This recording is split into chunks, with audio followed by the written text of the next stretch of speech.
Welcome, everybody. It's time once again for the next chapter with Charlie Hedges, as he explores turning the page on his life and yours.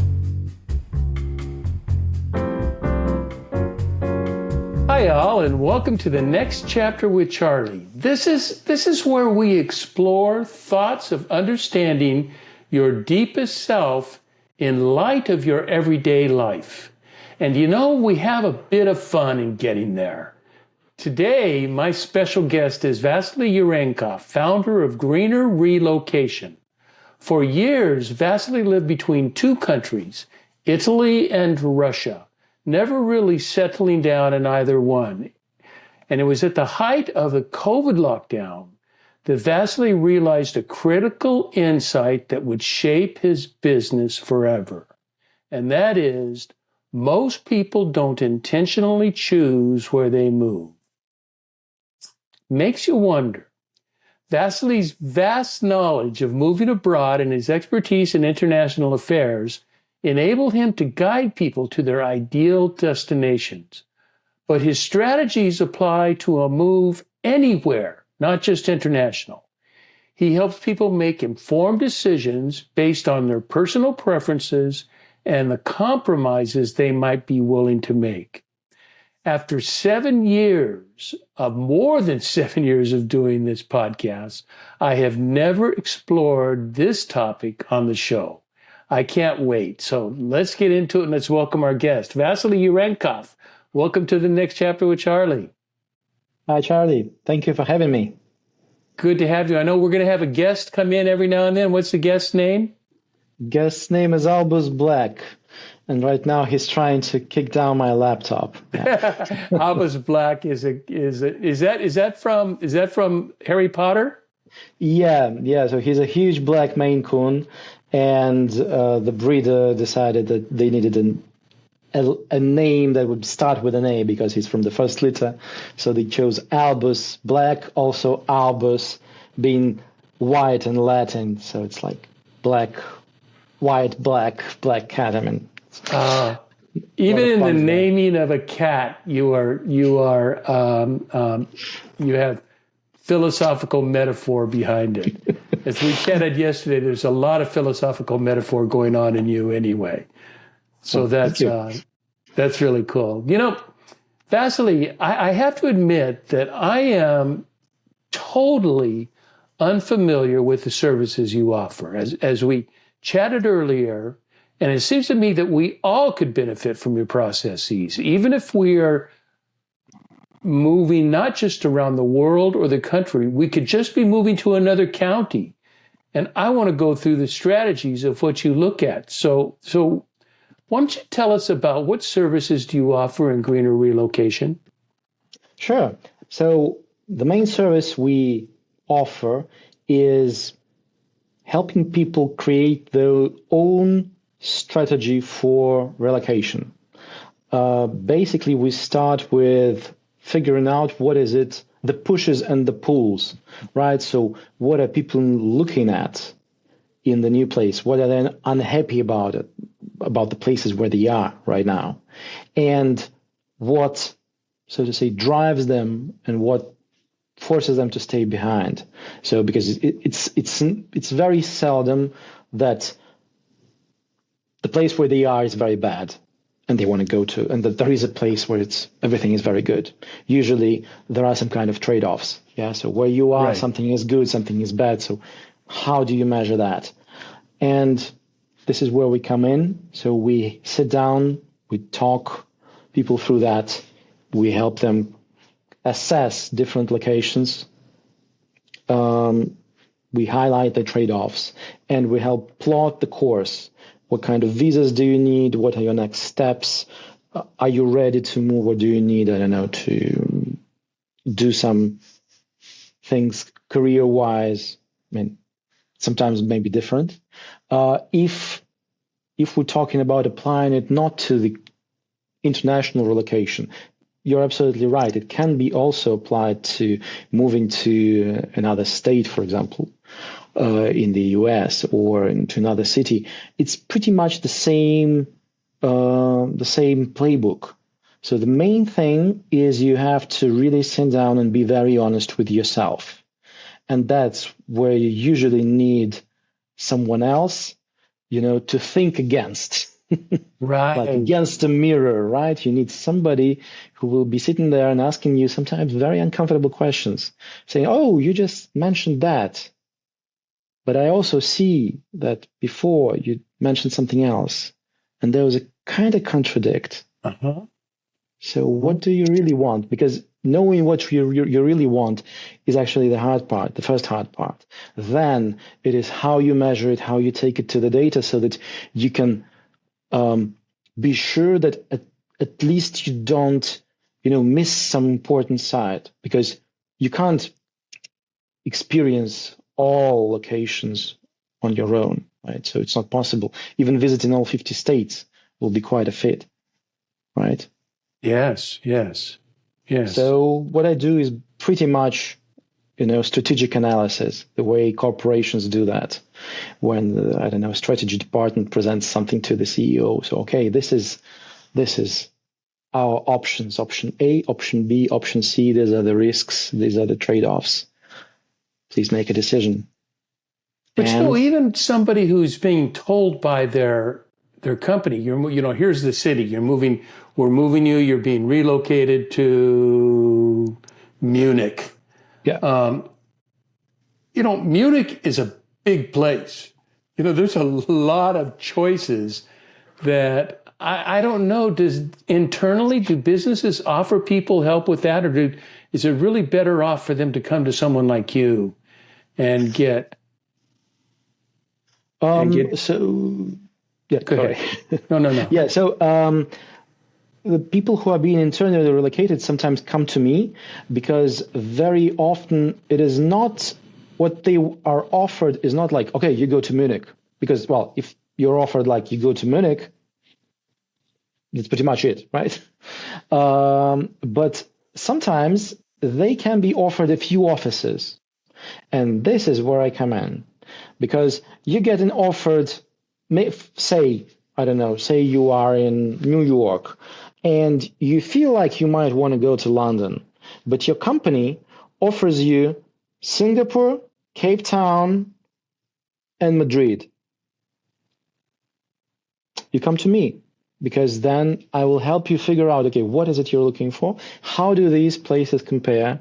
What you should be ready to actually expect? Yeah, help you set the expectations and help you make a choice. Because, okay, you will know how much are they willing to pay to you in each of those locations. How good or bad will it be for your career? But you probably don't know how they relate crime-wise. How good are the educational systems? Are there private schools? Yeah. How good is the healthcare? What is the political climate? All those things. Yeah. That's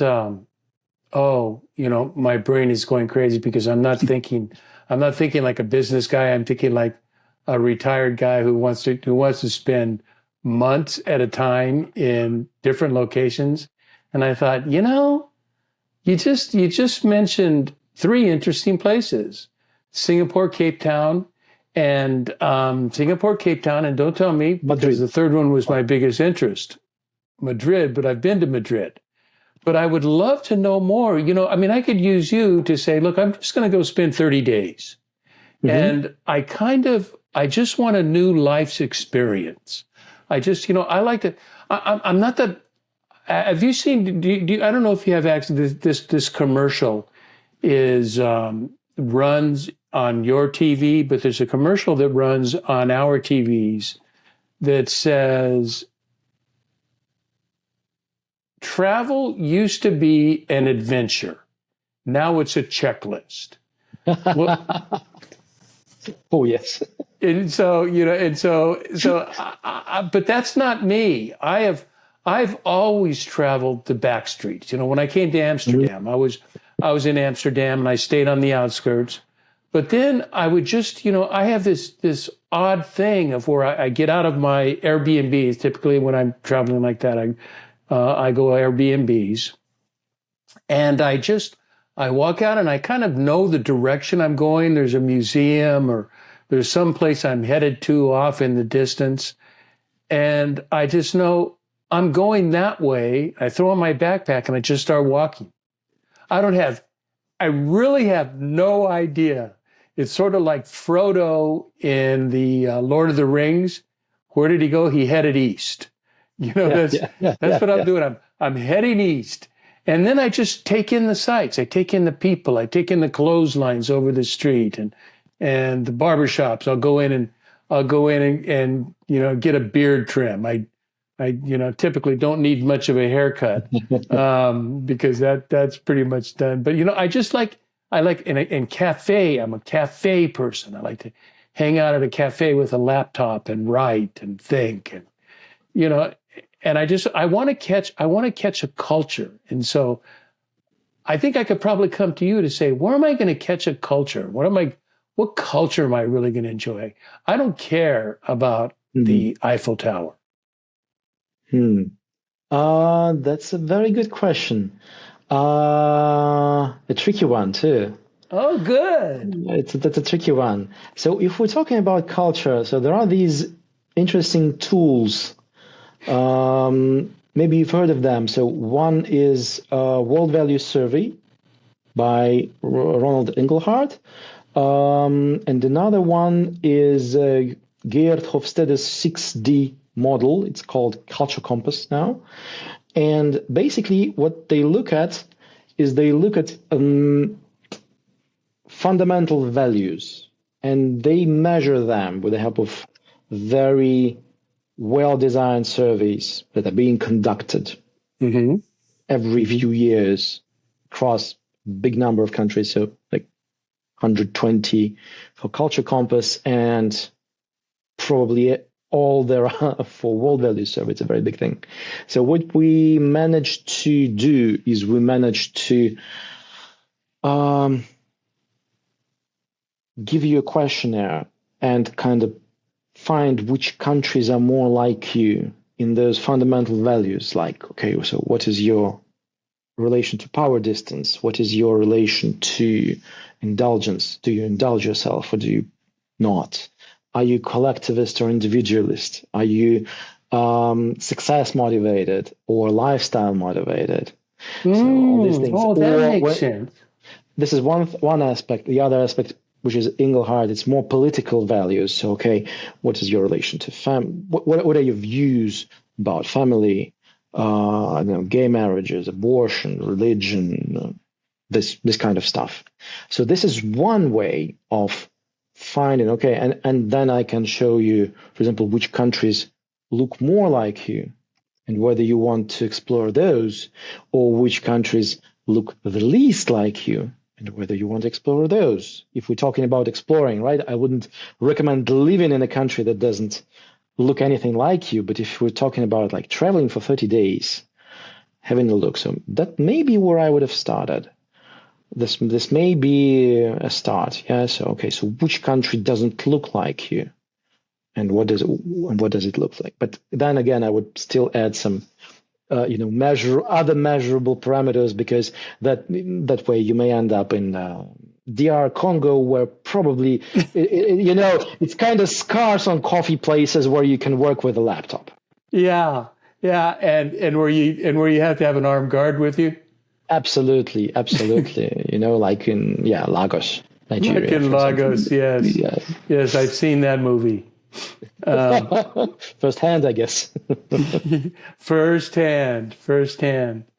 So I just added a new piece to your portfolio. That's actually a nice idea. Yeah, I should talk it over with my guys. Maybe they can come up with some funny way of, packaging it as an offer. What types of clients do you focus with most? So most of my clients, I would say they're usually middle class, upper middle class, either professionals who are being relocated or who can, well, I wouldn't say easily, not in this market, but who can confidently, find job abroad. This is one big group. The second big group are entrepreneurs and start-uppers. So those who are also quite mobile. Then there are all kinds of nomads, so freelancers who are really looking into traveling around, but especially those who are already tired of traveling and they want to settle down. But they've been to, I don't know, 8 countries for a few months each, and they know that they don't want to live in any of those, but they don't know, they know what they like, they know what they don't like, but they don't know where these things kind of coincide. And what else? Yeah, some are people who are looking for a place to move for retirement, especially those who saved up some money, for example, and they think, maybe I want to buy a house somewhere or something. To those, I usually say, guys, don't rush in a hurry buying golden visas. You can do it more cheaply. There are many other ways before you start buying houses in places you don't know. Oh my goodness! I would hope you do some research. It's like there's only one thing probably worse than that is opening up a business in a country you don't know. That one would be more complicated, maybe. Yeah. Now, if you're part of a large industry, that's one thing. If this is an entrepreneurial thing, you better have your act together. Yeah. Occasionally, I get clients, those who you would call high net worth individuals. So those people who are like looking to buy passports, set their life globally. But I don't focus them specifically, even though, they pay well. But I try to make my services accessible to middle class, because I think that those guys, they can sort this out. It's for the middle class that is busy, with kids, mortgages, I don't know, maybe elderly parents they need to take care of, or something else that they don't have the time. And for them, it's kind of, the risk is a bit higher. So that's where I try to come in and help. I see. As we were talking about your strategies, and I'd like to get into, more deeply the strategies that you use, because, I read a document. I told you there was a document that you had on your website. There was an article that it sort of outlined your strategies, and I think your strategies are really helpful, and that might, perhaps maybe the 2 or 3 that you put in there that you think are very important. What would be key processes that you take people through to make wise decisions? Well, first and foremost, it's the intake interview, and there can be different methods applied. I prefer using what is called push-pull anxieties and routines. So it's basically structuring the factors into what drives you to a particular location. So these are pushes that push you out of the place where you are, and pulls something that is nice out there, and something that makes you stay behind. Those are anxieties and routines. Routines, something good, something that you enjoy. You like walking the water side. I don't know, you like nice cafes. You like the amazing jazz scene in New York, for example, right? Anxiety is something that you're afraid of. You're afraid that, I don't know, by moving to north of Europe, you're running into those extremely high taxes and very low salaries, and you will be living in the street. Spoiler, you will not, but people are afraid of that. Or you're afraid that by moving to South America, you will be living next to drug cartels all the time. Again, probably you will not. At least don't choose the place that's next to them. Yeah. Yeah, you could choose that place. You could choose that place, but better doing it. You don't have to. So this is the first thing, and it's very much about an honest conversation. So this is, something where I'm kind of becoming more of your colleague, right? You being an executive coach. Yeah. So this is where we kind of do the same thing, right? And it's interesting. I must say, you know what I changed? You know, my official title was executive coach, but this is going to help because it totally relates to what you do. I changed my title from executive coach because I worked primarily with CEOs, and so they're the bottom line decision maker. And so I called myself partner in thought. How do I coach somebody in a business that I don't know anything about their business? What do I know about their business? I know about people, and I know about strategy, and I know about planning. So I called myself a partner in thought, that we work together. It's a strategic togetherness. And I find that what you just explained, that's what you do, is that you are a partner in thought. You're not telling us what to do, you're helping us think through the process. Yeah, especially at the first part. So after that is done, right? So we have the list of criteria. Mm-hmm. This is where my expertise comes in because person says that to them security, safety is of utmost importance. But what do they mean under security and safety? Is it crime rates? Is it that they're afraid of military conflicts, of terrorism, of natural disasters, maybe of political persecution, or maybe they are afraid of being in some place where certain social group is just unpunishable, untouchable. There are such places in the world where it's not a caste system, but it kind of is, and it's not official, but everybody inside knows that. So some people don't like that. And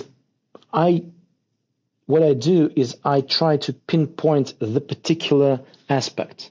Nobody is afraid of all of those, right? So everybody has something that is a real fear or the real concern, right? So, and then I know how to measure those.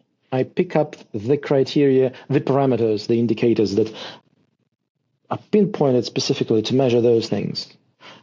And then again, I do my magic. This is my expertise. This is what I know how to do. I dig up the data, I clean it up, I make sure it makes sense.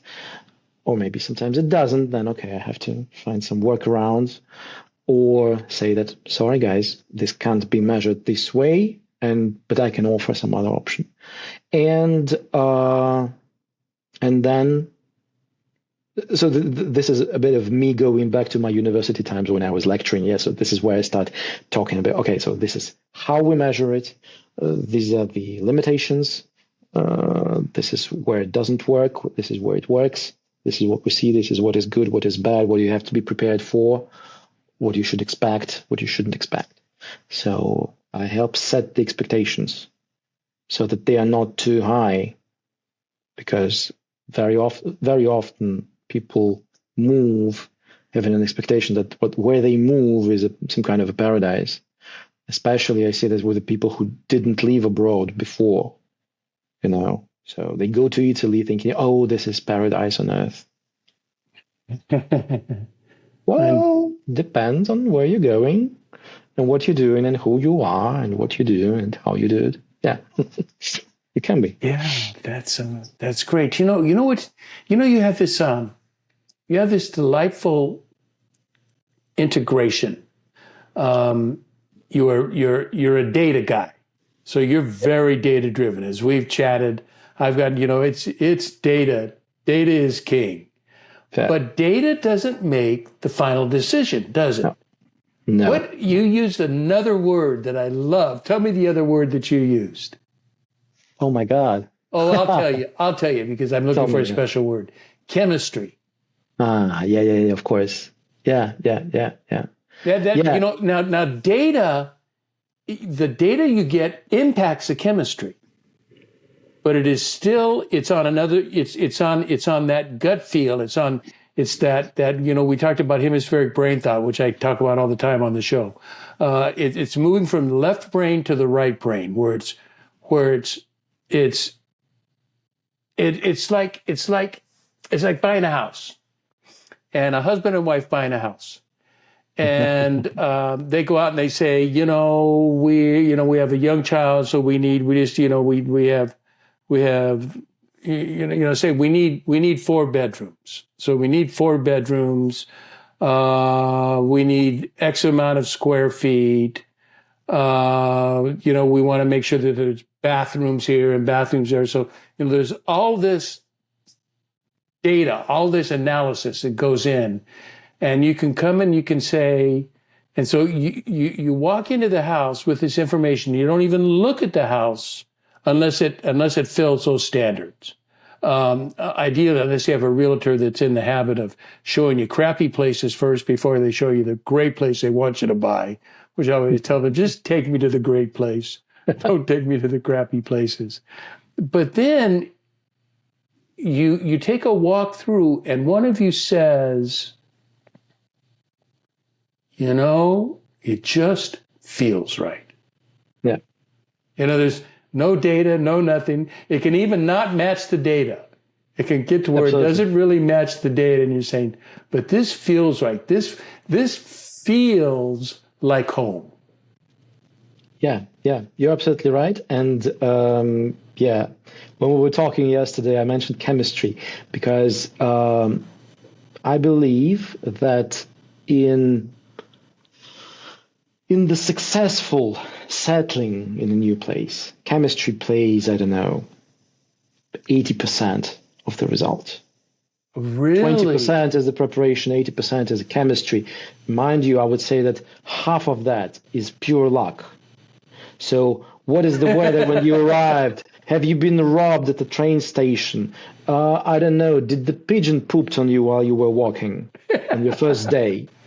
Or was there a nice sunny weather and, a nice young girl smiled at you, or something happened, right? So it's these little things. So why bother with data then, you would ask me probably. I can tell you one thing. There are numerous places you can fall in love with around the world. But there are only so many places where you can really thrive, not just enjoy it, not just be part of it, but become something bigger. Do what you want to do.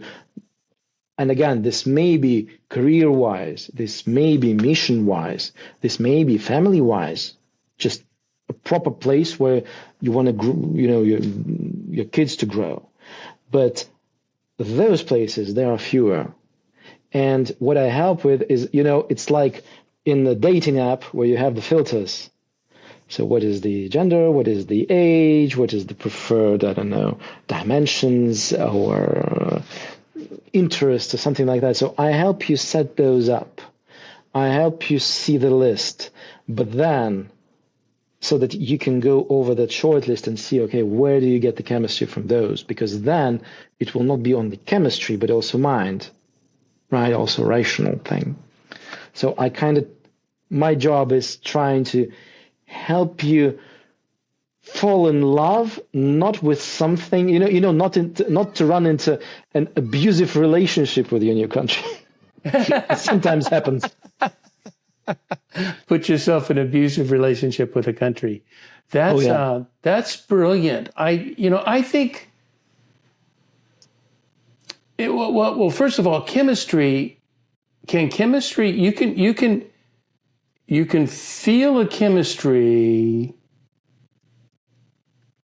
somewhat but it almost requires visiting there, doesn't it? Yeah. It almost requires a walkabout in that place. That's the best version of it. Sometimes, when you can afford that, when you have the time, but sometimes if you can't walk around, if you can't travel there are workarounds. So one of them, which I suggest, is you can start by watching movies filmed in those locations, just seeing the view. Watching movies filmed by local studios, because they will probably highlight some things that are important to them. They may be weird to all of us, right? But they're local. Read some books about those, about the place. So, I haven't read Ulysses, but probably if you want to go to Dublin, you have to at least open it. Oh, really? I don't know. They tell me. Is that right? I've never been to Dublin, so I don't know. I know. But Or, for example, so there are wonderful books about Venice. There are wonderful books about Amsterdam that make you feel the vibe, something bad and something good about it. It's one of the ways. Another thing that is also accessible is even walking the Google Street View. It actually works quite nice because that way you can actually see what streets look like, right? They don't sugarcoat. So if some neighborhood is complete slums, you will see that this is complete slums. So this is also, yeah, it's not as good as going there. Going there is the best, but it's not always affordable. So at least, do that. At least do that kind of research, not into the data, but into the vibe, right? So maybe reading the news. What are people discussing? What bothers them? What's happening there? What are the debates in the parliament or whatever? So, I mean, that may give you some ideas. But yeah, of course, whether you're right or wrong, you will know only when you move there. But I like that. So far you've given me resources I haven't even heard about. I don't even know I knew there was a Google Streets.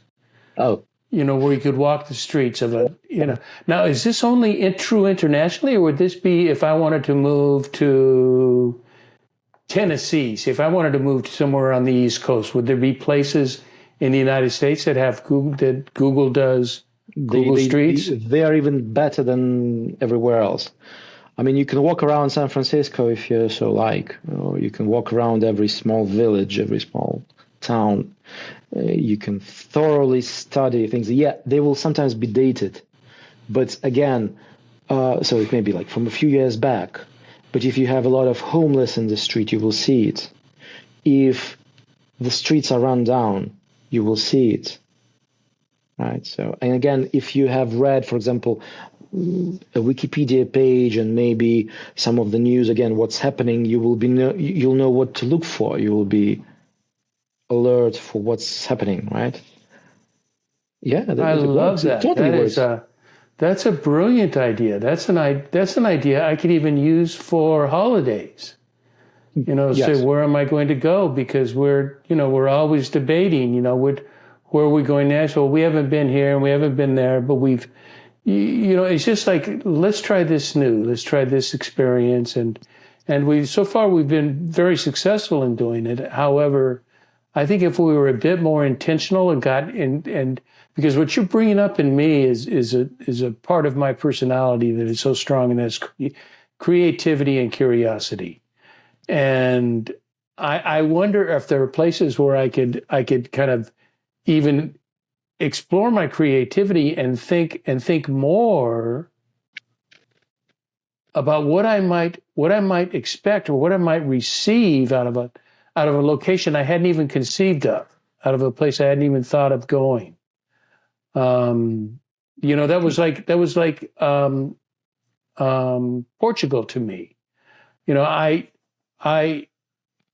visited Portugal. I visited Lisbon and the city right down the road, the river city.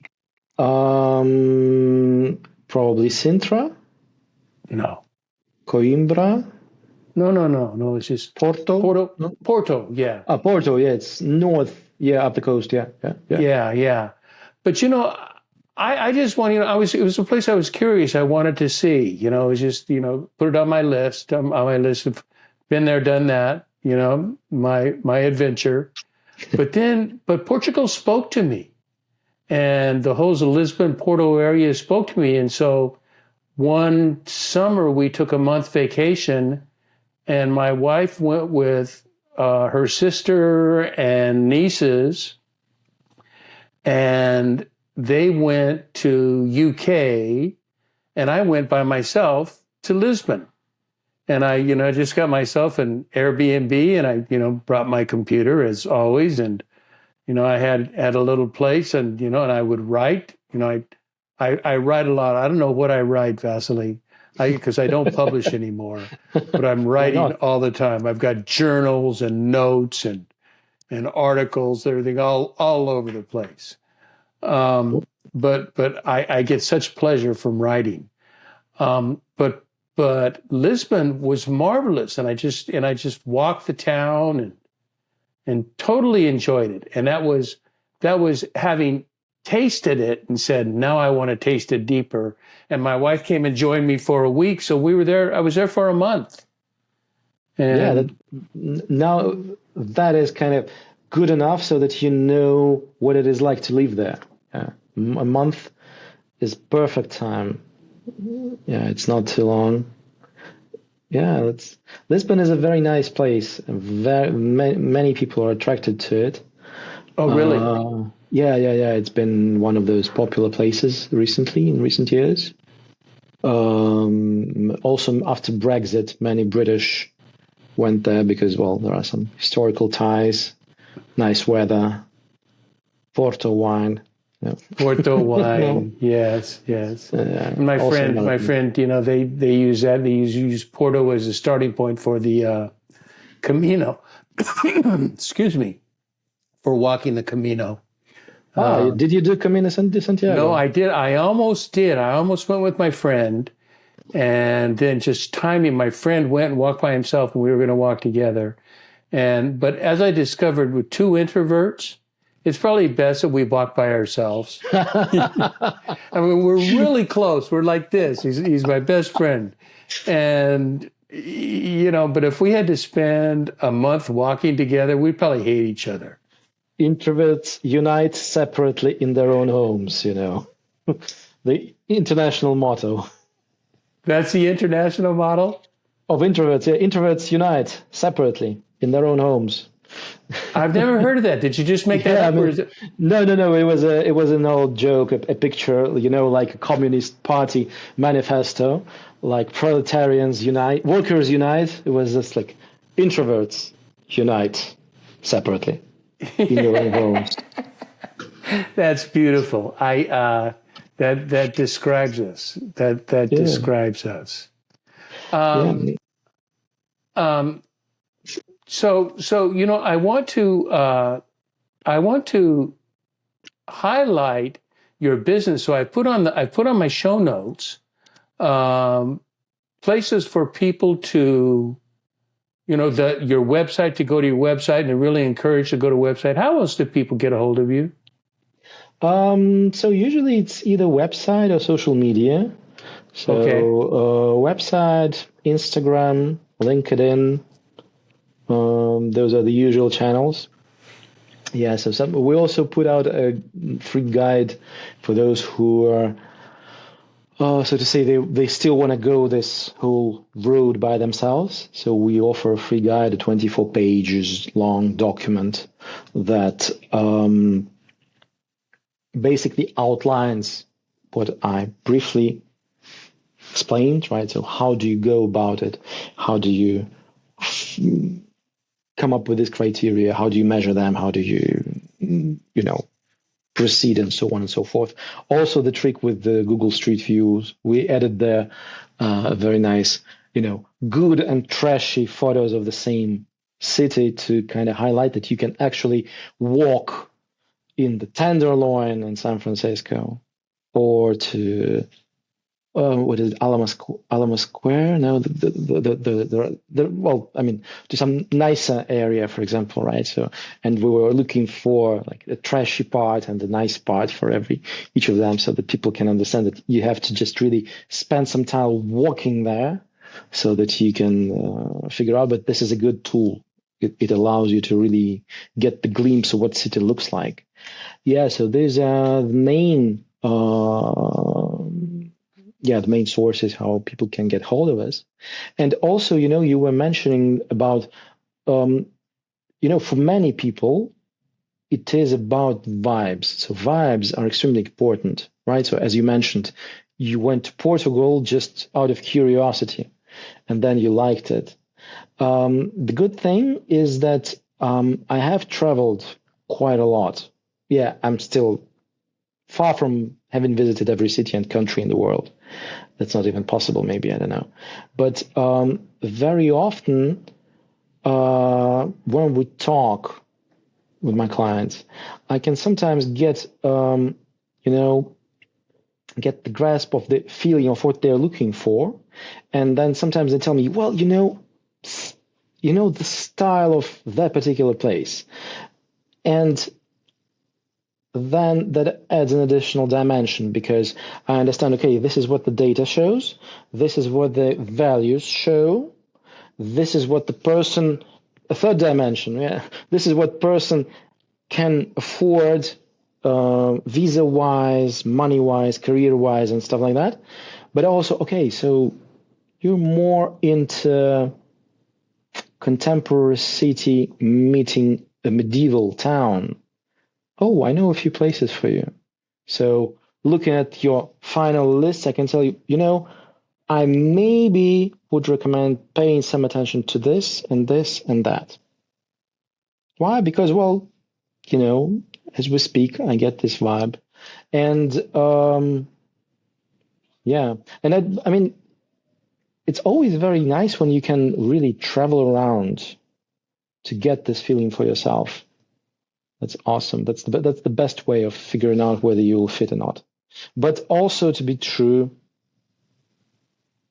what you even after living for a year, then a few years later, it has its ups and downs when you move to a new place. Of course, that's life. So you have the romance. We call that life, don't we? Yeah, yes. So you have the romance when everything is lovely. Then you have the first fall when it's like, oh my God, nothing works. People are crazy. It's all bad. And so it goes, but yeah. I was thinking, thinking way back when you were talking about the Google Streets, and you do sort of the wonderful places and the trashy places as well. Yeah. I think I was really, really more interested. I have a side to me. I don't want to put an adjective because it gives it away, but I have a side to me that likes to explore and likes to wander. I'm very curious. So there were two by just wandering, there was curiosity. There were two observations. Well, I gave you two observations yesterday about Amsterdam, about the mores. The values are different. They have these delightful men's toilets in the park. Yeah. And what I mean is delightful is that it's just a stall that you walk into, and your head above your shoulders shows, and below your knees shows, but everything else is covered.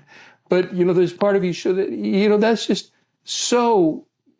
In the United States, that's just. Or when I was in a massage parlor, like a legitimate massage parlor, a great massage parlor, and high class. And when I was in the changing room, a woman came in to change, and I'm shocked.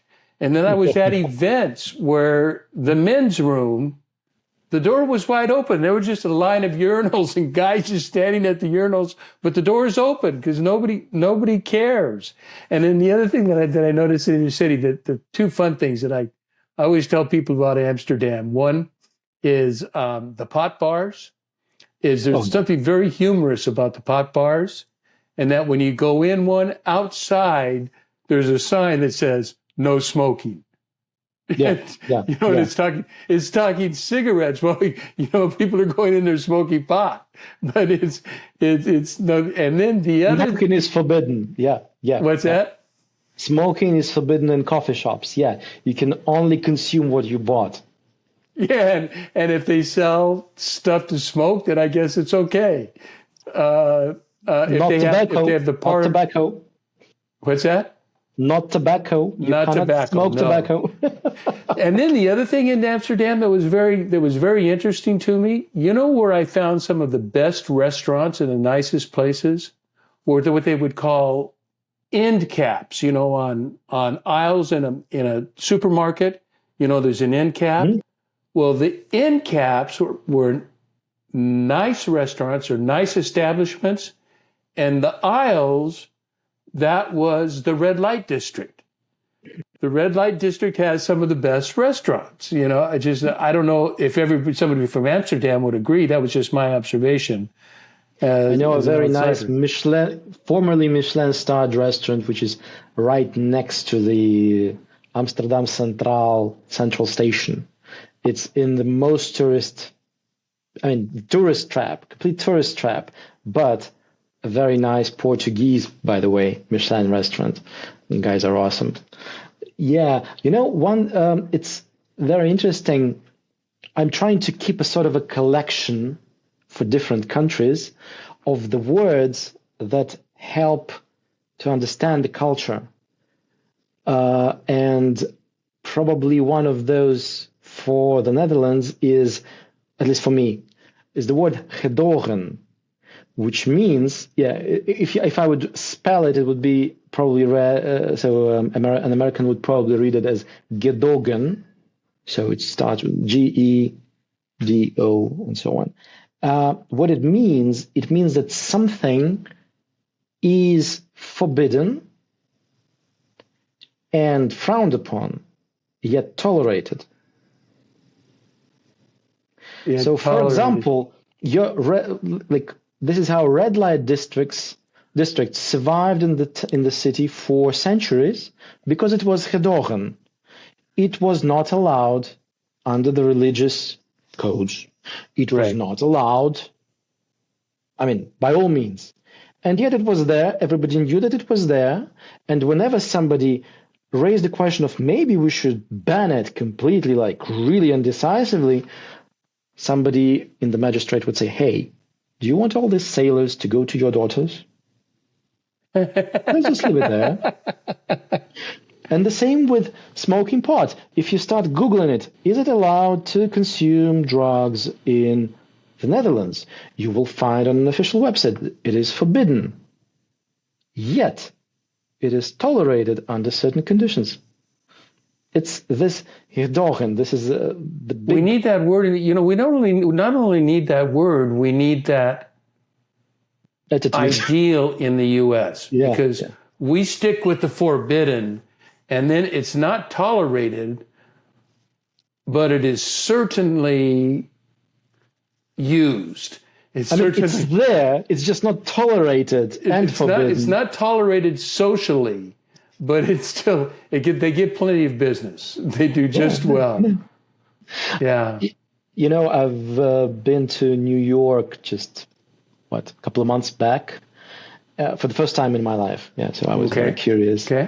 And I still kind of got this slightly New Amsterdam vibe, which it used to be, right? So it used to be a Dutch colony. It was built by Dutch. Oh, really? Really? Yeah, it was built by the Dutch, and they even brought bricks from the foundation of Amsterdam houses with them on the boats to lay the foundation of some of the buildings.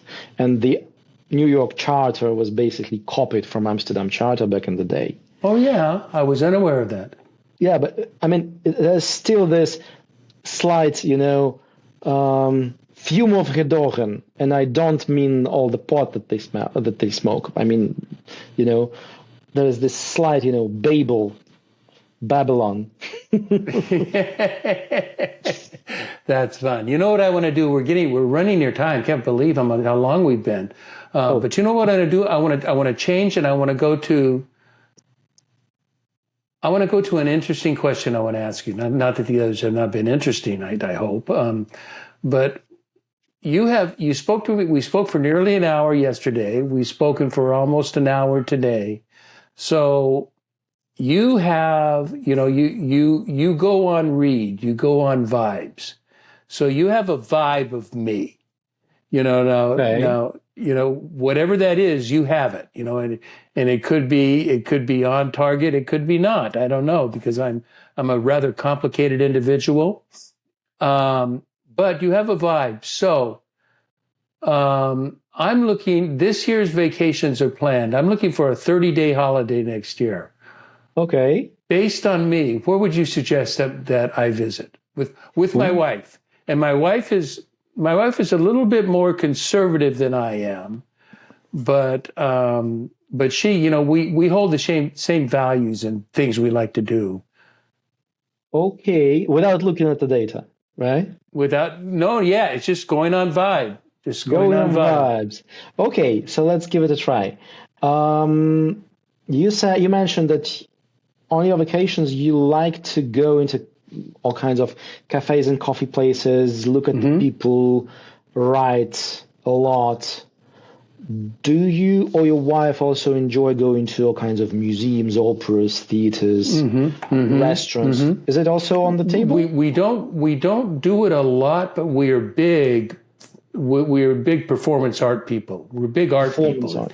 museum, but also performance art. So we will go to museums. I will go to every country I go to. I'm going to go to the museum, and I'm going to spend my time in the contemporary art museum.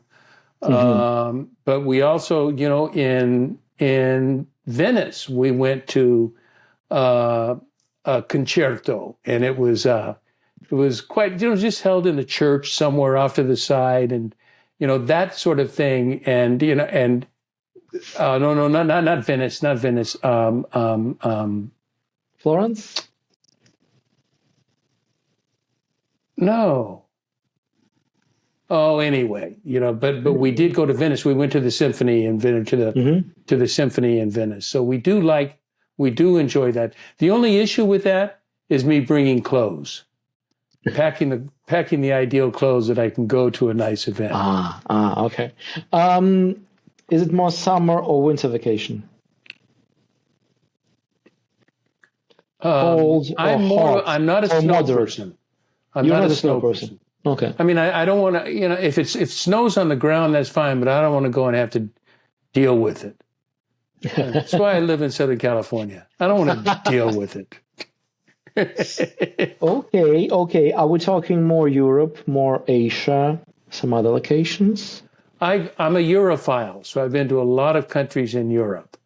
So I would probably like to try something different than Europe, but I am a Europhile. I could hang out in Europe, that's for sure.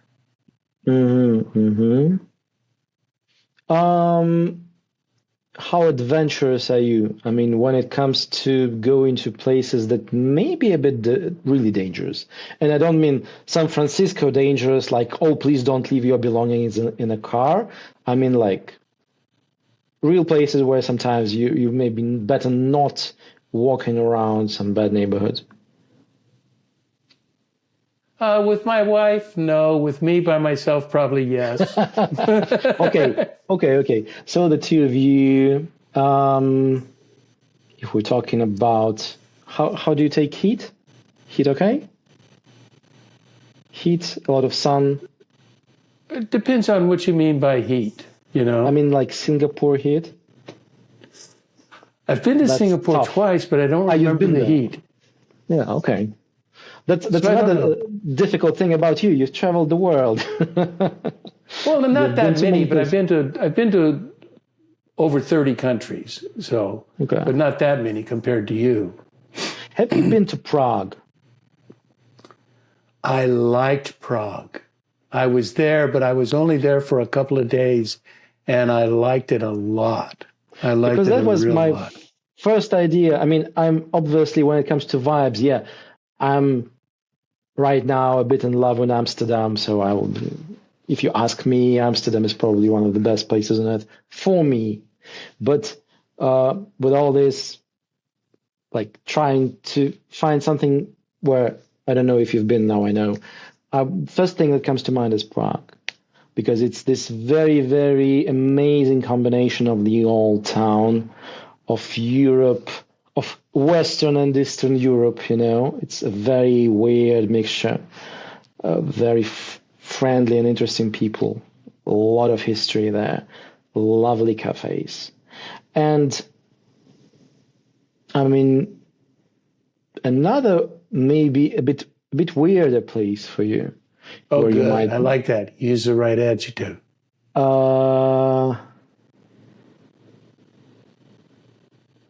Have you ever been to Vilnius? To where?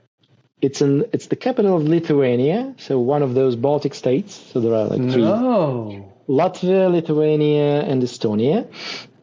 They are very distinct. All of them very small. It's you know, I wouldn't say that maybe, it's not like it's not Paris, right? So you don't go you go there and you don't get overwhelmed. But you mentioning you liking this vibe, walking around the streets, looking around, just, the curiosity, the cafes. Vilnius, in particularly, I don't know why Vilnius. How do you spell Vilnius, Viln, if I remember correctly, IUS, Vilnius. Vilnius? Vilnius.